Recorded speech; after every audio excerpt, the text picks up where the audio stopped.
hay algo que la mayoría de las personas lleva consigo sin saber que lo lleva.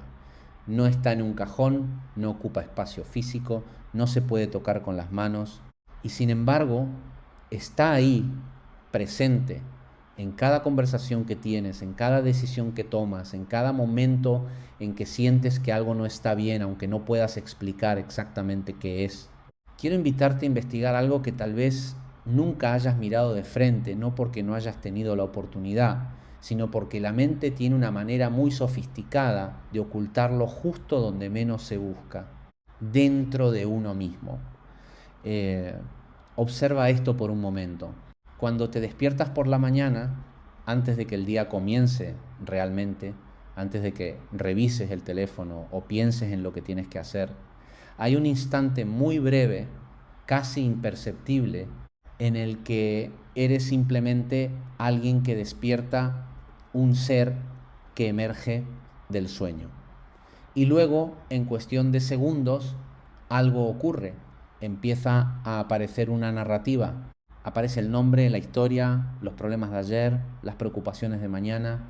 Aparece lo que se supone que eres, lo que se supone que debes sentir, lo que se supone que tienes que resolver. Y en ese momento, sin que nadie lo anuncie, sin que suene ninguna alarma, algo que no eres tú toma el control de la experiencia. Y lo más interesante de todo esto es que ni siquiera lo notas.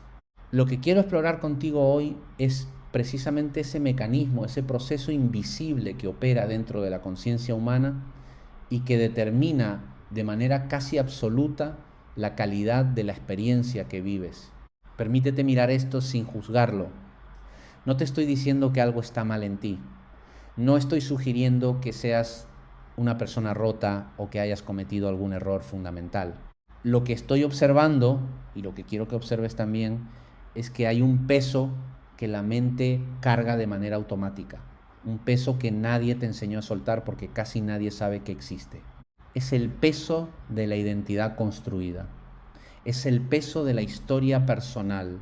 Es el peso de todas las conclusiones que sacaste sobre ti mismo desde muy temprano en la vida y que desde entonces has estado protegiendo, defendiendo, justificando, como si esas conclusiones fueran lo más real que existe, como si sin ellas no hubiera nada. ¿Quién serías sin la historia que repites sobre ti? No me refiero a la historia que cuentas en voz alta, la que le dices a los demás cuando te preguntan de dónde vienes o qué haces. Me refiero a la historia interna, la que se narra en silencio, la que dice cosas como: yo siempre termino solo, yo no soy suficientemente bueno para eso, yo soy una persona que sufre, conmigo las cosas nunca salen bien, yo soy así y no puedo cambiar. Esa historia, la que suena tan familiar que ya no la escuchas como un pensamiento, sino que la percibes como una verdad. Y aquí hay algo muy interesante. La mente no distingue entre una verdad y una creencia que se ha repetido el tiempo suficiente. Para la conciencia no entrenada, lo que se repite con suficiente frecuencia e intensidad emocional se convierte en realidad, se vuelve el lente a través del cual todo lo demás es interpretado. Y es precisamente ese lente el que quiero que empieces a examinar. Tal vez nunca te hayas detenido a observar esto con genuina curiosidad. Cada vez que te describes a ti mismo, a ti misma, ya sea frente a otra persona o en el monólogo interno que nunca se detiene, estás tomando algo enormemente vivo y complejo, algo que es conciencia pura, experiencia pura, y lo estás metiendo dentro de un concepto. Estás diciéndole a esa vastedad que es una cosa específica.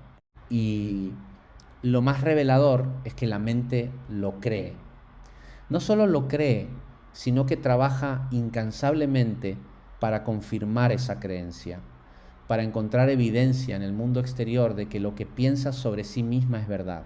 Si crees que eres alguien a quien las personas abandonan, encontrarás en cada relación las señales que confirmen eso. Si crees que eres alguien que no merece prosperidad, tu mente interpretará cada oportunidad de una manera que justifique no tomarla.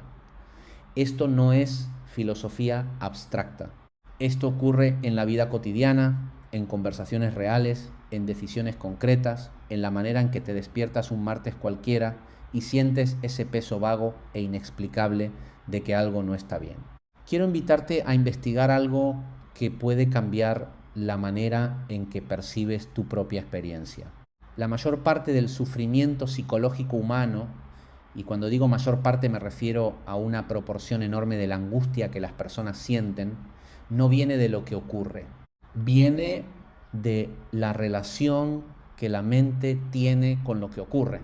Viene del significado que se le asigna, de la historia que se construye alrededor del evento, de la manera en que ese evento es filtrado a través de todas las conclusiones previas sobre uno mismo y sobre el mundo. Y esto es algo que se puede observar. Esto es algo que, cuando se mira con suficiente atención y honestidad, revela una estructura muy clara, casi mecánica, en la que el sufrimiento no es un misterio, sino el resultado predecible de ciertos patrones de pensamiento que operan de manera automática. Observa esto por un momento. ¿Cuándo fue la última vez que algo te perturbó profundamente? No tiene que ser algo grande. Puede ser una conversación que salió mal, una mirada que alguien te lanzó y que interpretaste de una manera específica, un plan que no funcionó como esperabas, una persona que no respondió de la manera en que esperabas que respondiera. Y cuando surgió esa perturbación, ¿qué ocurrió en el interior? Si lo observas con honestidad, probablemente encontrarás que no fue simplemente el evento lo que generó el malestar, fue el juicio sobre el evento, fue la interpretación, fue la historia que la mente construyó alrededor de ese evento en cuestión de milisegundos. Esto significa que no les importo. Esto demuestra que nunca puedo confiar en nadie. Esto confirma que soy un fracasado. Esas narrativas que aparecen tan rápido que casi no las notas son las que generan el verdadero sufrimiento. No la situación en sí misma, sino el significado que la mente condicionada le atribuye automáticamente. Y aquí hay algo muy interesante que merece ser investigado con cuidado. Ese proceso de asignación de significado, ese movimiento automático de la mente que toma un evento neutro y lo convierte en una confirmación de algo que ya creía sobre sí misma o sobre el mundo, ese proceso no es tu culpa. No nació de ninguna maldad o debilidad en ti. Nació de un proceso de aprendizaje que comenzó cuando eras muy pequeño, cuando la mente era completamente permeable, cuando no tenías ninguna capacidad de cuestionar lo que absorbías, cuando simplemente recibías mensajes del entorno, de las personas que te criaron, de las experiencias que tuviste, de las cosas que te dijeron sobre quién eras y cuánto valebas y qué era posible para ti. Y esos mensajes, esos condicionamientos se fueron depositando en la conciencia como capas de sedimento. Y con el tiempo se volvieron tan densos, tan compactos, que dejaron de parecer mensajes externos que habías recibido y empezaron a aparecer tu propia voz interior, empezaron a aparecer tus propios pensamientos, tu propio criterio, tu propia manera de ver las cosas. Permíteme ser muy directo aquí porque creo que esto es fundamental. Lo que la mayoría de las personas llama mi manera de ser no es su manera de ser. Es el resultado de un condicionamiento que nadie eligió de manera consciente. Es el resultado de años de mensajes repetidos, de patrones aprendidos en contextos específicos, de respuestas que en algún momento tuvieron sentido como mecanismo de adaptación o de supervivencia, y que luego quedaron fijas como si fueran características permanentes de la personalidad. Y la tragedia, si es que podemos llamarla así, no es que ese condicionamiento exista, porque el condicionamiento existe en toda conciencia humana sin excepción. La tragedia es la identificación total con él. La tragedia es creer, sin cuestionarlo, que esos patrones son lo que uno es, que esas reacciones automáticas son la propia naturaleza, que esa voz crítica incesante que se escucha dentro de la cabeza es la propia voz y que por lo tanto lo que dice sobre uno mismo es verdad. ¿Qué parte de ti está observando este pensamiento? Esta pregunta no es retórica en el sentido de que no tenga respuesta. Es retórica en el sentido de que la respuesta no puede darse con palabras. sino que tiene que ser experimentada directamente. Porque si hay una parte de ti que puede observar un pensamiento, entonces esa parte no puede ser el pensamiento que observa. Si hay algo en ti que puede notar, ahora mismo estoy teniendo el pensamiento de que no soy suficiente, entonces eso que nota, eso que observa, es algo diferente al contenido del pensamiento. Y eso es lo más importante que se puede descubrir en la exploración de la conciencia humana, que hay en cada persona un espacio de observación que no está contaminado por el pensamiento, que no es definido por las historias que la mente construye, que no se identifica con el miedo, ni con el dolor, ni con la rabia, ni con la confusión. Hay una dimensión de la experiencia que simplemente observa, y esa dimensión es la que estoy invitándote a contactar, a reconocer, a habitar de manera más consciente. Tal vez nunca te hayas detenido a observar esto. La mente tiene una tendencia muy poderosa a la dramatización. No porque seas una persona dramática, no porque haya algo erróneo en ti, sino porque la mente fue diseñada evolutivamente para detectar amenazas y amplificarlas. Para el sistema nervioso, exagerar el peligro era una estrategia de supervivencia. Si subestimabas la amenaza y había una serpiente en la hierba, morías. Si la sobreestimabas y no había nada, solo perdías un poco de energía. Entonces la mente aprendió a errar del lado de la amplificación. El problema es que ese mismo mecanismo que en la prehistoria te mantenía vivo, hoy se aplica a situaciones que no son amenazas de vida o muerte. Se aplica a que alguien no respondió tu mensaje. Se aplica a que tu jefe te habló en un tono que no esperabas. Se aplica a que tu pareja llegó a casa con cara de cansancio y la mente inmediatamente construye una narrativa catastrófica sobre lo que eso significa para la relación. El mecanismo es el mismo, solo que el contexto cambió completamente y la mente no recibió el memo. Y aquí es donde la observación consciente se vuelve no solo útil, sino transformadora. Porque cuando puedes ver ese mecanismo en acción, cuando puedes observar cómo la mente toma un evento relativamente pequeño y lo convierte en evidencia de una catástrofe inminente, algo muy significativo ocurre.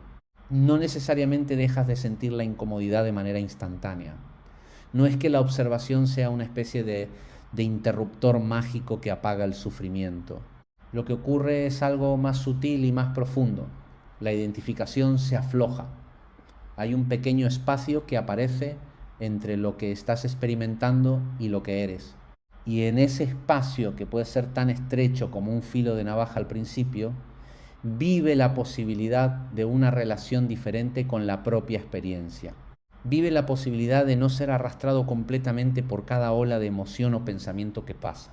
Vive la posibilidad de lo que yo llamaría, aunque las palabras siempre son insuficientes para esto, una libertad interior genuina. Quiero explorar algo más con mucho cuidado porque creo que es uno de los puntos más importantes y también uno de los más malentendidos. Cuando hablo de observación, cuando hablo de no identificarse con los pensamientos o con las emociones, mucha gente interpreta eso como distancia emocional, como frialdad, como si el objetivo fuera volverse insensible, desconectado, indiferente a lo que ocurre, y quiero ser muy claro en que eso es exactamente lo contrario de lo que estoy describiendo.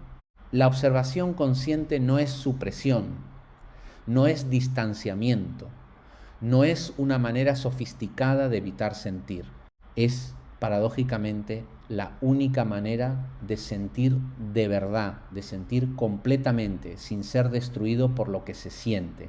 Porque cuando estás completamente identificado con una emoción, cuando te has convertido en ella, cuando eres el miedo, o eres la rabia, o eres el dolor, no puedes relacionarte con esa emoción de ninguna manera. Solo puedes ser arrastrado por ella o luchar contra ella, y ninguna de esas dos opciones produce comprensión real. Pero cuando puedes observar la emoción, cuando puedes estar presente con ella sin convertirte en ella, entonces algo diferente se vuelve posible. Puedes sentirla completamente y al mismo tiempo puedes entender algo sobre ella, puedes ver de dónde viene, qué la alimenta, qué mensaje trae, Y esa comprensión no viene del análisis intelectual, viene de la presencia. Observa esto por un momento. Hay una diferencia enorme entre pensar sobre una experiencia y estar presente en ella. La mente está casi constantemente pensando sobre la experiencia en lugar de estar en ella. Cuando comes, estás pensando en lo que tienes que hacer después. Cuando estás con alguien que quieres, estás pensando en la conversación que tuviste hace 3 días o en lo que necesitas comprar mañana. Cuando estás en un momento que debería ser de descanso, la mente está elaborando planes, resolviendo problemas imaginarios, reproduciendo conversaciones que ya ocurrieron y ensayando otras que aún no han ocurrido. Y en ese estado, que es el estado por defecto de la mente no examinada, la experiencia real, la vida que ocurre en este momento específico, se convierte en algo que apenas se percibe, se convierte en un telón de fondo difuso detrás del ruido constante del pensamiento.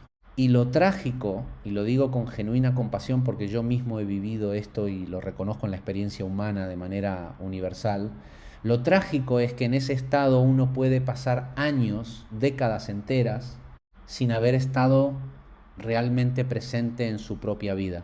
Y si el problema no fuera lo que ocurre, sino la forma en que lo interpretas, esta es una pregunta que merece mucho más que una respuesta rápida. Merece que te sientes con ella, que la dejes resonar, que la mires desde diferentes ángulos, porque si hay algo de verdad en esta pregunta, y yo creo que hay una verdad enorme en ella, entonces implica algo muy importante, que la fuente del sufrimiento no está donde la mente la busca habitualmente. La mente busca la fuente del sufrimiento afuera. Busca al responsable, busca la circunstancia que tiene que cambiar, busca la persona que debería actuar diferente, busca la solución externa que finalmente producirá la paz interior. Y en esa búsqueda, que puede durar toda una vida, lo que nunca se examina es el examinador, lo que nunca se cuestiona es el que pregunta, lo que nunca se observa es la estructura de pensamiento desde la que todo es percibido.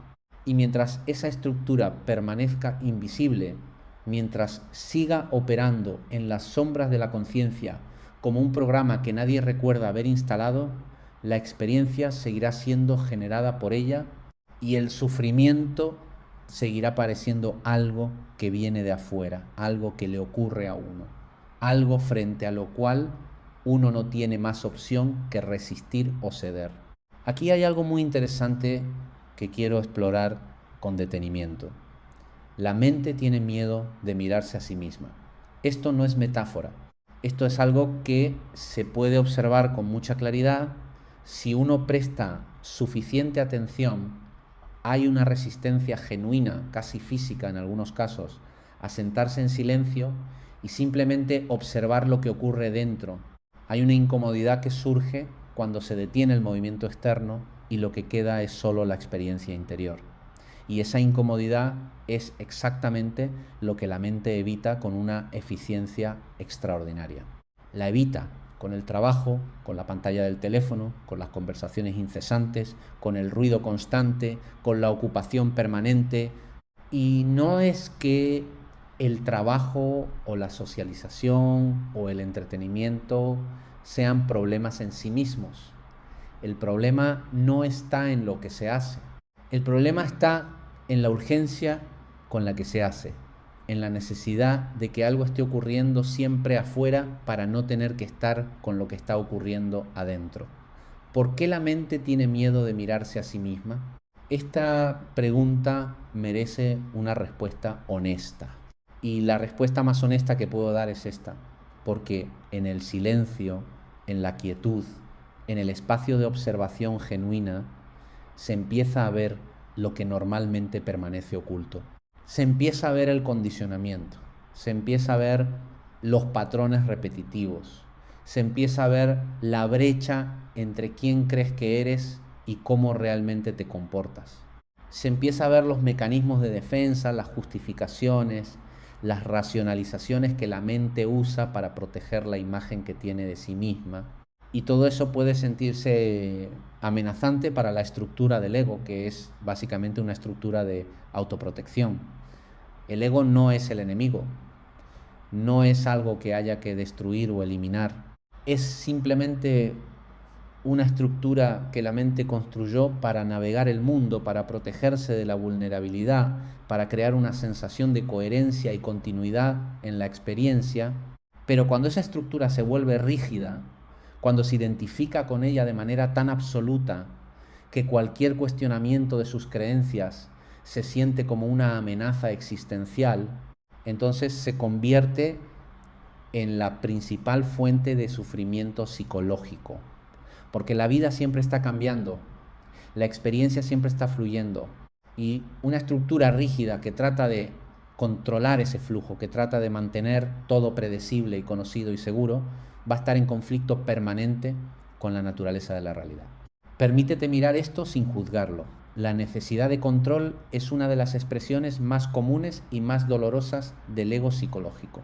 Y cuando digo control no me refiero únicamente al tipo de control más obvio, el de la persona que necesita que todo esté organizado de cierta manera o que se hace evidente en las relaciones de poder. Me refiero a algo mucho más sutil y mucho más universal, la necesidad de que la experiencia sea diferente a lo que es, la necesidad de que este momento sea otro momento, la necesidad de que esta emoción que estás sintiendo no sea la emoción que estás sintiendo, la necesidad de que esta persona sea diferente a quien es, la necesidad de que tu historia haya sido diferente a lo que fue. Esa resistencia constante al presente tal como es, esa batalla silenciosa e incesante con la realidad que se manifiesta en el ahora, eso es control. Y eso genera un gasto energético enorme que no produce ningún resultado real, porque la realidad no cambia por ser resistida, el pasado no se transforma por ser lamentado, la emoción no desaparece por ser negada. Lo único que produce esa resistencia es más sufrimiento. Y lo paradójico, y aquí hay algo que merece ser investigado con mucha honestidad, lo paradójico es que a menudo el sufrimiento que genera esa resistencia es mayor que el que generaría simplemente permitir que la experiencia sea lo que es. Quiero invitarte a investigar algo que puede sonar simple, pero que en la práctica requiere una profundidad de atención que muy pocas personas se permiten. ¿Qué ocurre cuando dejas de resistir lo que estás sintiendo? No me refiero a resignarse, no me refiero a la pasividad de quien simplemente se rinde porque ya no tiene fuerzas. Me refiero a algo activo, a algo que requiere presencia real, la capacidad de estar completamente con lo que está ocurriendo, sin tratar de cambiarlo, sin tratar de huir de ello, sin juzgarlo como algo que no debería estar ahí. ¿Qué ocurre con una emoción cuando la observas sin resistirla? Algo muy interesante, se mueve, se transforma, tiene vida propia.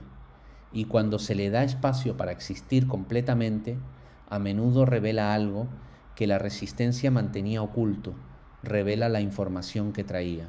Porque las emociones, incluso las más difíciles, incluso el miedo y la tristeza y la rabia no son enemigas, son mensajeras, son movimientos de energía que traen información sobre la experiencia. Y cuando se las trata como enemigas que deben ser combatidas o suprimidas, esa información nunca llega a ser procesada. Y entonces vuelve en otros momentos, con otra apariencia, tal vez más intensa, reclamando la atención que no se le dio. Observa esto por un momento. ¿Cuántos patrones que te generan sufrimiento hoy los reconoces como algo que ya viviste antes? ¿Cuántas situaciones que se repiten en tu vida, en tus relaciones, en tu trabajo, en tu manera de responder a ciertos tipos de eventos? ¿Cuántas de esas situaciones tienen una cualidad familiar casi predecible, como si la vida estuviera usando diferentes escenarios para presentarte siempre el mismo desafío fundamental? Y lo más revelador de todo es que cuando eso ocurre, cuando el mismo patrón aparece de nuevo con diferentes personajes y diferentes circunstancias, la tendencia es buscar la explicación afuera. La tendencia es concluir que el mundo está conspirando contra uno, que siempre atraes a las personas equivocadas, que tienes una mala suerte estructural y rara vez la mente se detiene a preguntarse qué hay en mí que sigue generando esta misma experiencia. ¿Qué estructura interna, qué patrón de percepción, qué creencias sobre mí mismo o sobre el mundo sigue creando estas condiciones? Esa pregunta, cuando se hace genuinamente y no como un ejercicio de autocrítica, sino como una investigación honesta y compasiva, es la puerta de entrada al verdadero autoconocimiento. No el autoconocimiento como acumulación de información sobre uno mismo, sino el autoconocimiento como observación directa de los mecanismos que operan en la propia conciencia. Aquí hay algo muy interesante que quiero nombrar con cuidado. Existe una diferencia fundamental entre el autoexamen como ejercicio de autocastigo y el autoexamen como observación compasiva. La mente condicionada tiende a confundir estos dos. Cuando finalmente se voltea hacia adentro y empieza a ver sus propios patrones, sus propias contradicciones, sus propias limitaciones, a menudo lo que hace es juzgarlos, los condena, construye una narrativa de vergüenza alrededor de ellos. No debería ser así. ¿Cómo puedo seguir cometiendo el mismo error? Soy peor de lo que pensaba. Y esa narrativa de autojuicio, aunque parezca una forma de honestidad, en realidad es otra expresión del mismo ego que se examina. Es el ego criticándose a sí mismo, lo cual no es observación. La observación genuina no juzga, la observación genuina simplemente ve que este patrón existe, ve que opera de esta manera, ve que produce estas consecuencias, sin añadir condena, sin construir una historia de culpa alrededor de lo que se ve. Y esa claridad, esa mirada limpia y sin juicio sobre los propios mecanismos es en sí misma transformadora, no porque produzca un cambio inmediato y dramático, sino porque empieza a crear luz en lugares que antes estaban en la oscuridad. Y donde hay luz, la transformación ocurre de manera natural, sin esfuerzo forzado, sin la violencia de tratar de cambiar algo que uno no comprende todavía. Tal vez nunca te hayas detenido a observar esto. La búsqueda de aprobación externa es una de las formas más sutiles y más exhaustivas de dependencia psicológica que existe. Y cuando digo búsqueda de aprobación, no me refiero únicamente a la persona que de manera obvia y reconocible necesita que todos la quieran. Me refiero a algo que opera en prácticamente toda experiencia humana en diferentes grados y con diferentes apariencias. Me refiero a la voz interior que revisa constantemente cómo está siendo percibida, que después de cada conversación evalúa lo que dijo y lo que debería haber dicho, que toma decisiones sobre lo que come, lo que usa, cómo habla, cómo se presenta en el mundo, basándose primariamente en cómo esas decisiones van a ser recibidas por los demás, que modifica su propia manera de ser en función del espejo externo, en función de lo que la mirada ajena refleja. Y en ese estado, que es un estado de dependencia genuina, de dependencia psicológica del juicio externo, la experiencia de uno mismo siempre está mediada por la percepción de los otros. Uno nunca es simplemente lo que es, uno es siempre lo que parece. Y esa distancia entre el ser y el parecer genera una tensión interna que nunca descansa. Porque el trabajo de mantener la apariencia es un trabajo que nunca termina. Siempre hay alguien nuevo cuya aprobación obtener. Siempre hay una nueva audiencia frente a la que presentarse. Y en ese estado, el contacto genuino consigo mismo se vuelve casi imposible. ¿Por qué la aprobación externa tiene tanto poder sobre la experiencia interior? Aquí hay algo muy interesante para investigar.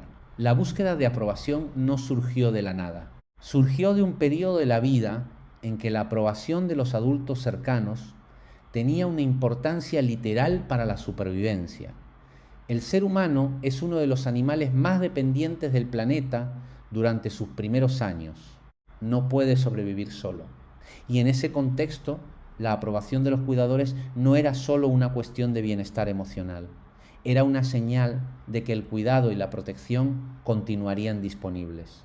Entonces la mente aprendió a leer los estados de los adultos, a adaptar la propia conducta para obtener respuestas de aprobación, a ajustarse, a complacer, a reducirse si era necesario para mantener esa conexión que era literalmente vital.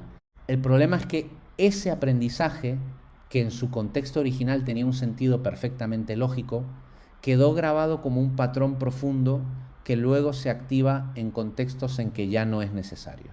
Que se activa frente al jefe, frente a la pareja, frente a un grupo de amigos, frente a extraños en las redes sociales, y la mente adulta que atraviesa esas situaciones sigue respondiendo con los mismos mecanismos que el niño desarrolló para sobrevivir. Sigue buscando aprobación como si depender de ella fuera una cuestión de vida o muerte. Y esa desconexión entre el mecanismo y el contexto en que se usa es la fuente de una enorme cantidad de sufrimiento innecesario. Permíteme invitarte a algo que puede ser incómodo, pero que creo que es fundamental para cualquier comprensión real de uno mismo. La mayoría del tiempo, cuando creemos estar pensando de manera libre y espontánea, estamos en realidad reproduciendo patrones, estamos siguiendo surcos en la conciencia que se formaron hace mucho tiempo y que se han recorrido tantas veces que ya no parecen surcos, sino la única manera posible de pensar. Las reacciones que tienes en ciertas situaciones, los juicios que haces sobre ciertos tipos de personas, los miedos que se activan en ciertos contextos, las expectativas que tienes de las relaciones, la manera en que interpretas el silencio de alguien o el tono de una conversación, todo eso está determinado en una medida enorme por patrones que se formaron en la infancia y la adolescencia, en los primeros contextos relacionales, en las primeras experiencias de ser amado o no ser amado, de ser visto o no ser visto, de ser aceptado o rechazado. Y esos patrones, a menos que sean examinados con atención genuina, seguirán determinando la experiencia de manera automática, invisible, constante. Observa esto por un momento. ¿Cómo reaccionas cuando alguien está en desacuerdo contigo? No en el nivel del comportamiento observable, sino en el interior. ¿Qué ocurre en el cuerpo? ¿Qué ocurre en la mente? ¿Hay una contracción, una incomodidad, una urgencia de defenderse o de convencer? ¿Hay una evaluación automática de si la relación con esa persona está en riesgo? ¿Hay un movimiento inmediato hacia la racionalización, hacia la búsqueda de argumentos que confirmen que uno tiene razón? Porque si hay algo de eso, y en la mayoría de los casos hay algo de eso, aunque la intensidad varía, eso es revelador de algo importante. Eso muestra cómo la identidad está asociada a las opiniones, cómo el ego ha construido parte de su estructura sobre ciertas ideas y cómo cuando esas ideas son cuestionadas, la experiencia es de amenaza. Como si la persona que uno cree ser dependiera de que las ideas que sostiene sean correctas. Y eso es algo que merece ser investigado con honestidad. ¿Qué tan amenazante te resulta estar equivocado? ¿Qué tan difícil es decir, no lo sé, o puede ser que tengas razón, o simplemente permanecer en la incertidumbre sin necesitar resolver la pregunta de inmediato? Aquí hay algo muy interesante. La tolerancia a la incertidumbre es uno de los indicadores más claros de la madurez psicológica y emocional. No la tolerancia como resignación, sino la tolerancia como capacidad genuina de habitar el no saber sin que eso genere angustia existencial. La mente condicionada tiene una relación muy difícil con la incertidumbre porque la incertidumbre activa la misma alarma que la amenaza. Para una mente que aprendió que lo impredecible es peligroso, lo desconocido siempre tiene una coloración de amenaza, y entonces la mente busca certeza de manera compulsiva, busca respuestas definitivas, busca categorías claras, busca la seguridad de saber exactamente quién es, exactamente qué le va a pasar, exactamente qué pueden esperar los demás de ella y qué puede esperar ella de los demás. Y esa búsqueda compulsiva de certeza en un mundo que es fundamentalmente incierto es otra vez una fuente inagotable de sufrimiento. Porque la certeza que la mente busca no existe, no en la forma en que la busca. La vida es impredecible por naturaleza. El futuro es radicalmente abierto. Y la persona que no puede estar cómoda en esa apertura va a vivir en un estado de tensión constante, tratando de controlar lo incontrolable, de predecir lo impredecible, de asegurarse de algo que no puede asegurarse. Y si la incertidumbre no fuera el problema, sino la respuesta de la mente a la incertidumbre, y si en lugar de tratar de resolver la incertidumbre, de llegar a una conclusión definitiva sobre quién eres o qué tienes que hacer o hacia dónde va tu vida, en lugar de eso pudieras simplemente estar presente con no saber, esto no es una invitación a la pasividad. Esto no significa que no puedas tomar decisiones o hacer planes o tener dirección en la vida. Significa algo mucho más sutil, que puedas hacer todo eso sin necesitar que el futuro esté garantizado de antemano. Que puedas comprometerte con una dirección manteniendo al mismo tiempo la apertura de que las cosas pueden desarrollarse de maneras inesperadas. Que puedas relacionarte con otra persona sin necesitar que esa persona sea predecible, que no te sorprenda, que no cambie. Que puedas estar contigo mismo sin necesitar que tu propia experiencia interior sea siempre comprensible, siempre manejable, siempre ordenada, porque la experiencia interior no siempre es ordenada. La vida psicológica tiene una profundidad y una complejidad que ninguna narrativa puede capturar completamente. Y tratar de forzarla dentro de narrativas ordenadas y comprensibles es, en cierto sentido, una violencia sobre la propia experiencia. Quiero invitarte a investigar algo que tiene que ver con el miedo. No con los miedos específicos, el miedo a las alturas o el miedo a quedarte solo o el miedo al fracaso, sino con el miedo como fenómeno psicológico, como energía que opera en la conciencia.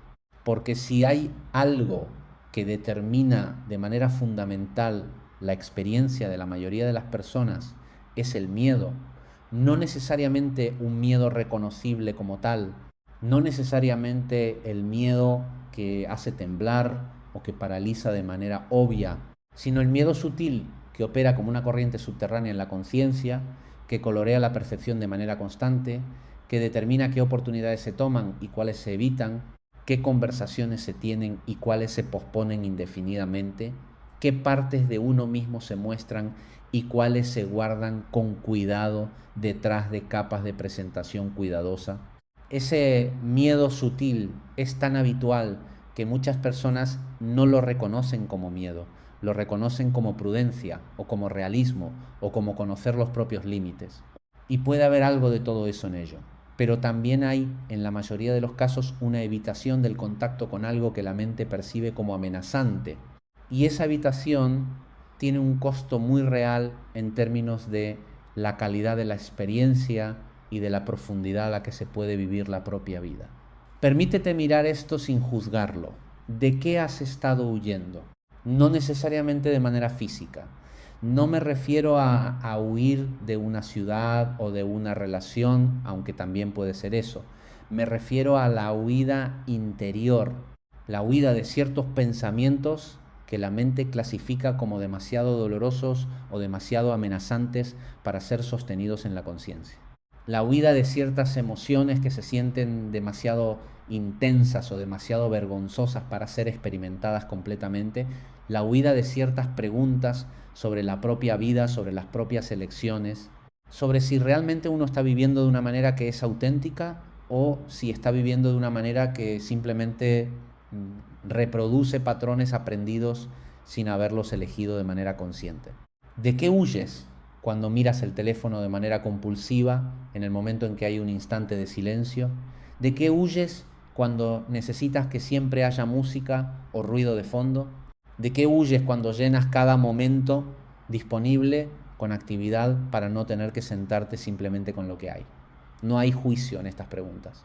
Las formulo porque yo mismo las he recorrido, porque reconozco en mí mismo esos mecanismos, porque sé lo que es usar la ocupación como anestesia, usar la pantalla como escudo, usar las relaciones como espejo en el que buscarse constantemente en lugar de estar genuinamente presente con el otro. Lo que estoy describiendo no es una falla de carácter, es la operación natural de una mente que no ha aprendido todavía a estar cómoda con su propia presencia.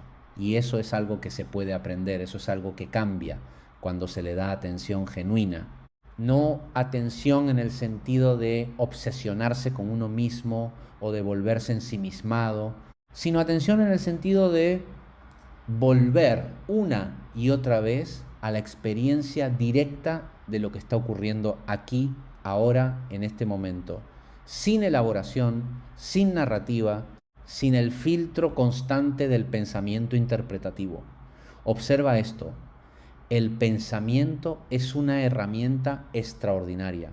La capacidad de abstraer, de planificar, de reflexionar, de crear, es una de las características más sorprendentes de la conciencia humana. Pero como toda herramienta, el pensamiento es útil cuando se lo usa de manera consciente y se convierte en un problema cuando toma el control completamente. Cuando la herramienta empieza a usar al artesano en lugar de ser usada por él, y ese es el estado habitual de la mente condicionada, el pensamiento en control total. El pensamiento comentando constantemente la experiencia, en lugar de permitir que la experiencia simplemente sea el pensamiento añadiendo capas de interpretación sobre interpretación hasta que la realidad directa queda completamente oscurecida debajo de todas esas capas.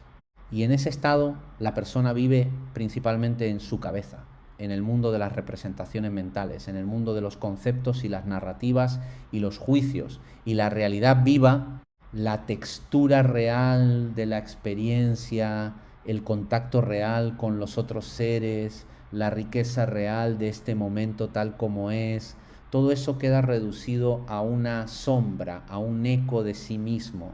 Aquí hay algo muy interesante que quiero explorar porque creo que es uno de los aspectos más transformadores de todo lo que estamos investigando juntos. La presencia, la atención genuina al momento tal como es, no requiere ninguna condición especial, no requiere que estés en un estado mental particular, no requiere que hayas resuelto tus problemas o procesado tu historia o alcanzado algún nivel de desarrollo espiritual. La presencia está disponible ahora mismo, en este instante, no en algún momento futuro cuando hayas trabajado suficientemente en ti mismo, no cuando hayas meditado durante 10 años o leído todos los libros correctos o encontrado al maestro adecuado. Ahora mismo, y la única cosa que se interpone entre tú y esa presencia es la identificación con el pensamiento que dice que todavía no estás listo, que todavía tienes que hacer más trabajo, que todavía hay algo que falta. Ese pensamiento es parte del mismo mecanismo que estamos examinando. Es el ego asegurándose de que la búsqueda continúe, porque si la búsqueda terminara, si la persona se diera cuenta de que lo que busca ya está aquí, el ego como estructura de búsqueda ya no tendría ningún papel que cumplir. ¿Qué parte de ti está observando este pensamiento? Volvamos a esta pregunta, pero ahora desde un lugar diferente, desde un lugar que ha sido preparado por todo lo que hemos estado investigando juntos. Si puedes observar un pensamiento, entonces ese observador no puede ser el pensamiento. Si puedes notar una emoción, entonces ese que nota no puede ser la emoción. Si puedes ser consciente de una historia que la mente está construyendo sobre ti mismo, entonces esa conciencia no puede ser la historia. Hay algo en ti que es previo a todo eso, que no es creado por el pensamiento, que no depende de las emociones para existir, que no necesita la aprobación de nadie para ser lo que es.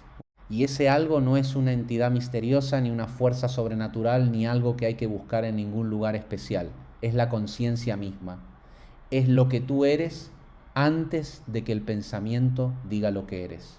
Es lo que siempre ha estado ahí, debajo de todas las capas de condicionamiento, debajo de todas las historias, debajo de todos los miedos y las esperanzas y las identificaciones. Es lo que algunos llaman el ser y lo que yo prefiero simplemente llamar conciencia, porque el lenguaje es siempre imperfecto para señalar algo que está antes del lenguaje. Y aquí, en este punto de la exploración, quiero ser honesto sobre algo. No estoy ofreciendo una solución, no estoy diciendo que si sigues estos pasos tu vida se transformará de manera garantizada. Lo que estoy ofreciendo es una invitación a mirar, a investigar, a cuestionar lo que se ha dado por sentado. Porque la transformación real, la transformación que no es simplemente un cambio de hábitos o de creencias, sino un cambio genuino en la estructura de la percepción, esa transformación no viene de seguir instrucciones, viene de ver de verdad, de ver con la misma claridad y honestidad con que uno miraría algo por primera vez, sin el filtro de lo que se supone que hay que ver, sin el peso de lo que siempre se ha pensado sobre ello. Tal vez nunca te hayas detenido a observar esto. La mayoría de las personas que buscan transformación buscan en realidad una versión mejorada de sí mismas. Buscan ser el mismo ego pero más exitoso, más querido, más seguro, más espiritual. Y esa búsqueda, aunque completamente comprensible, no lleva a donde parece llevar. Porque el ego que se mejora sigue siendo un ego. El condicionamiento que se optimiza sigue siendo condicionamiento. Y la libertad que se busca acumulando más y mejores características o más y mejores experiencias o más y mejores logros espirituales es siempre una libertad pospuesta, una libertad que siempre está a un paso de distancia, que siempre requiere algo más antes de ser alcanzada. La libertad real, la libertad interior genuina, no es algo que se alcanza, es algo que se reconoce, es algo que siempre estuvo aquí, pero que estaba oscurecido por la identificación constante con todo aquello que uno no es. Permíteme decirlo de otra manera. Imagina que llevas toda la vida convencido de que eres el personaje que interpretas en una obra de teatro. Te has identificado tanto con ese personaje, has habitado sus miedos y sus esperanzas y sus formas de relacionarse durante tanto tiempo que ya no recuerdas que hay un actor detrás del personaje, que hay alguien que está eligiendo momento a momento qué decir y qué hacer, incluso cuando esa elección parece completamente automática. Y en algún momento algo ocurre que hace que el actor sea visible por un instante. Puede ser una crisis, puede ser una pérdida, puede ser un silencio profundo, puede ser simplemente un momento de agotamiento en que ya no hay energía para mantener el personaje activo. Y en ese instante se ve algo, se ve que hay algo que está más allá del personaje. Se ve que el sufrimiento del personaje, aunque completamente real en el nivel en que se experimenta, no toca ese algo que está detrás. Y esa visión, aunque dure solo un segundo, cambia algo. No resuelve todos los problemas, no elimina el condicionamiento de manera instantánea, pero introduce una grieta en la identificación total.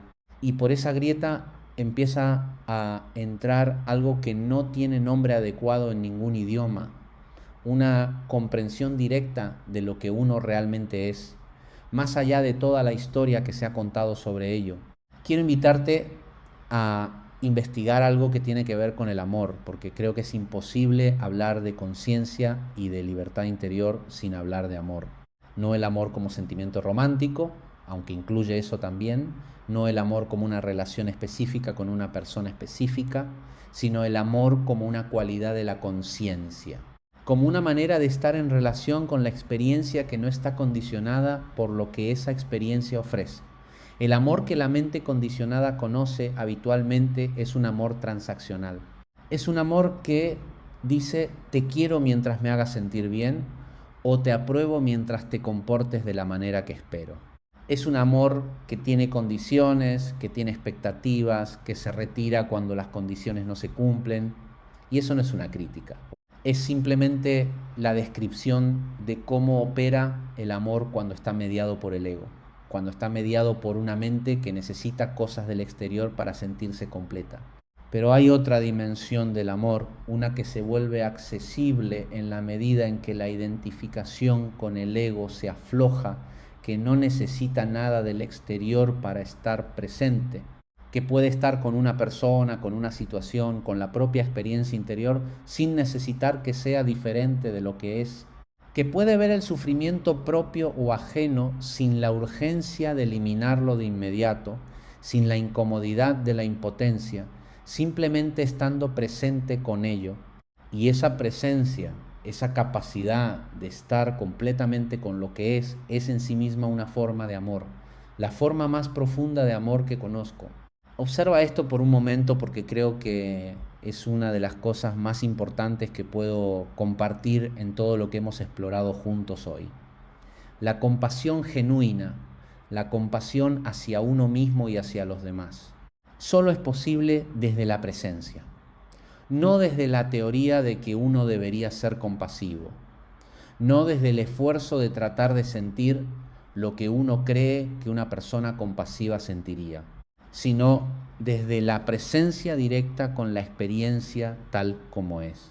Cuando estás completamente presente con tu propio sufrimiento, sin juzgarlo, sin tratar de eliminarlo precipitadamente, sin añadirle la historia de por qué no deberías estar sufriendo, hay una ternura que surge de manera natural, una ternura hacia el ser que sufre, y esa misma ternura, cultivada en la relación con la propia experiencia, se extiende de manera natural hacia los demás.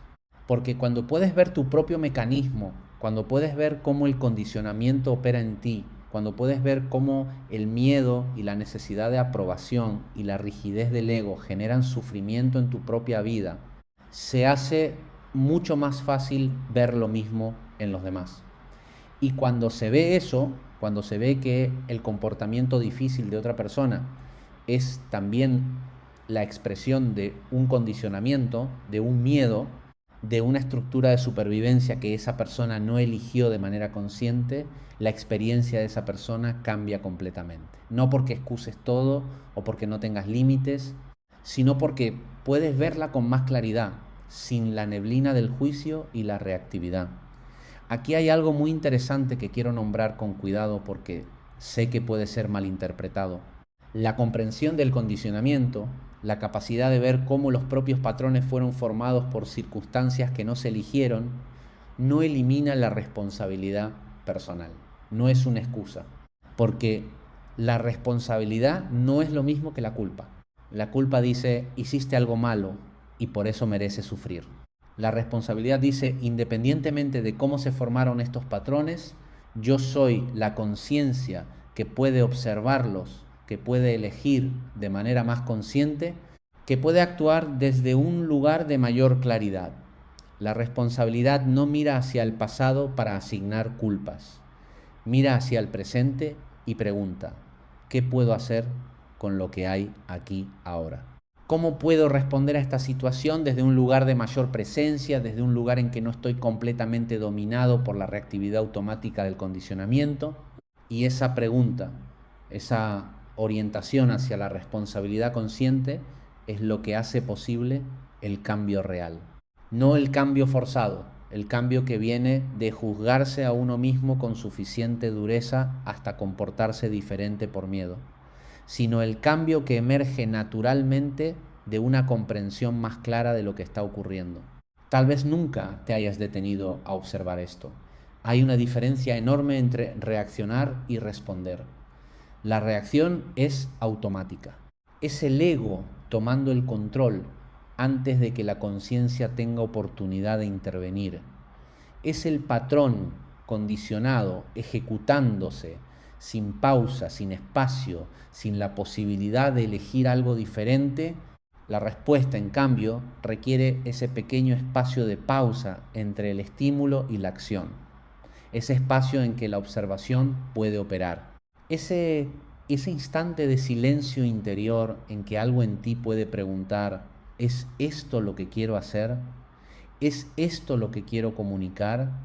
¿Es esto coherente con quién elijo ser en este momento? Y ese espacio, aunque parezca pequeño, aunque a veces se mida en fracciones de segundo, es el espacio de la libertad. Es el único espacio en que algo diferente al condicionamiento automático puede ocurrir. Y lo interesante es que ese espacio no se crea con esfuerzo, no se genera tratando de ser diferente o de actuar diferente. Se crea con presencia, con la simple atención al momento tal como es, con la capacidad de estar completamente aquí en lugar de estar perdido en los comentarios del pensamiento sobre lo que está ocurriendo. Quiero invitarte a investigar algo antes de que terminemos esta exploración. ¿Cuándo fue la última vez que estuviste completamente presente en algo? Completamente presente no en el sentido de que estaba físicamente ahí, sino en el sentido de que toda tu atención estaba en ese momento, sin dividirse entre lo que ocurría y el monólogo interno sobre lo que ocurría. Puede haber sido en un momento de belleza inesperada, una puesta de sol, la risa de alguien querido, el primer sorbo de algo caliente en una mañana fría. Puede haber sido en un momento de intensidad, en una conversación que te absorbió completamente, en un movimiento físico que requirió toda tu atención.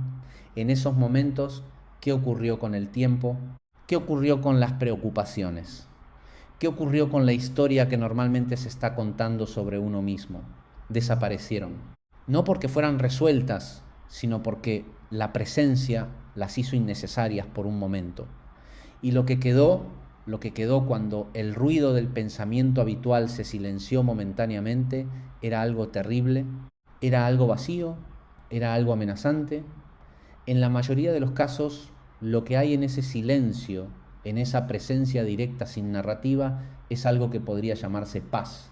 No la paz como ausencia de movimiento o de emoción, sino la paz como presencia completa con lo que es.